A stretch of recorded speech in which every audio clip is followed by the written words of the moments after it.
So yung what's up mga kabibes, good morning. Ito na naman tayo mga kabibes, shadow boxing na naman tayo sa umaga. Ayan mga kabibes, sobrang aga pa pero tagaktak na yung pawis natin. Napakasarap kasi dito mga kabibes mag shadow boxing, lalo na sa ganitong panahon dahil kagabi umulan.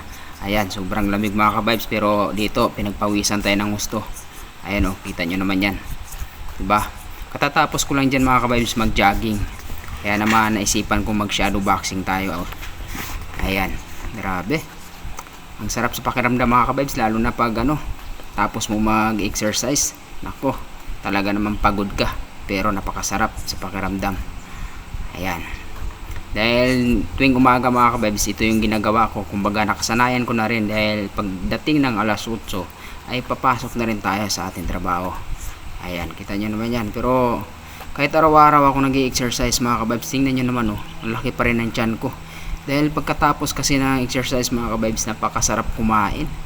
Ayan o, diba?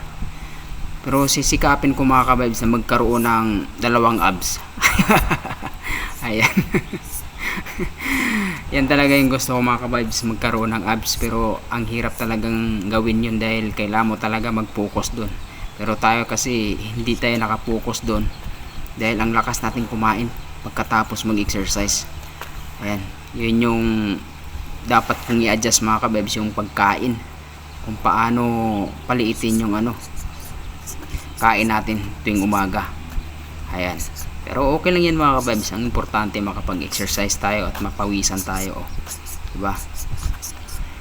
Dito kasi mga kabibes, sa ganitong oras mga kabibes, tulog pa yung mga tao, kumbaga nagkukumot pa dahil nga maginaw dito. Ayan, pag ganitong probinsya kasi tuwing umaga sarap matulog, pero tayo